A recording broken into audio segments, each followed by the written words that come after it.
தாலி ஏறுச்சுன்னா அதான் விதி, அது மட்டும் நல்லா தெரியும். அனைத்தும் சேர்ந்த மொத்த உருவம் தான் மனைவி, அது மொத்த உருவம் தான் கணவன். அவர்கள் 2 பேரும் பயணிக்கிற வாழ்க்கை தான் புனிதமான வாழ்க்கை. அதை விட்டு டைவர்ஸில் 2 டைவர்ஸ் இருக்குது. கோர்ட்டில் போய் டைவர்ஸ் வாங்குறது இருக்குது, மென்டலாகவே டைவர்ஸ் ஆகி வீட்டுக்குள்ளேயே கணவன் மனைவிகள் 2 பேரும் சேர்ந்து வாழாமல் இருப்பதே அது ஒரு டைவர்ஸ். சில பேர் டைவர்ஸி ஆகிடும், சில பேர் விடோ ஆகிடுவாங்க, விடோயர் ஆகிடுவாங்க. இதெல்லாம் பல்வேறு. அது இருக்கும்போது அருமை தெரியாதும்பாங்க.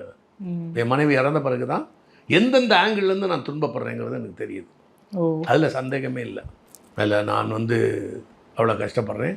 ஏன்னால் 29 வருஷம் நான் வாழ்ந்தேன். இதில் இன்னொரு பெரிய ஆச்சரியம் என்னன்னா, எங்கள் அப்பாவுடைய அப்பா இல்லை, அவரும் 29 வருஷம் தான் வாழ்ந்தார். யாரும் ஒத்துக்க மாட்டாங்க இன்னைக்கு. நான் கன்சர்வேட்டிவ்மாங்க என்னை பார்த்து. உலகத்திலேயே மிக அற்புதமான, மிக தெய்வீகமான, மிக ஆத்மார்த்தமான ஒரு நட்பு, ஒரு அன்பு, ஒரு உறவு, ஒரு சிநேகிதன், ஒரு தாய், ஒரு நண்பன், ஒரு மந்திரி, ஒரு கேர்ள் ஃப்ரெண்டு, இவைகளெல்லாம் அனைத்தும் சேர்ந்த மொத்த உருவம் தான் மனைவி, அது மொத்த உருவம் தான் கணவன். அவர்கள் 2 பேரும் பயணிக்கிற வாழ்க்கை தான் புனிதமான வாழ்க்கை. அதை விட்டு அவர்கள் இஷ்டப்படி வாழ்ந்தா அவ்வளோதான் அவங்க வாழ்க்கை, ட்ராஜடி தான். திருமணத்துக்கு முன்பாக எவனை லவ் பண்ணக்கூடாது. லவ் பண்ணால் அதான் ஃபிக்ஸேஷனில் இருக்கும். அதனால தான் சீக்கிரம் கல்யாணம் பண்ணி வச்சாங்க எல்லாம். அதை சொன்னால் நான் குழந்தை திருமணத்துக்கு வர்றேம்பாங்க. எது வேணாலும் எடுத்து பேசலாம் நம்மளை. உண்மை அதுதான். மிக அருமையான வாழ்க்கை.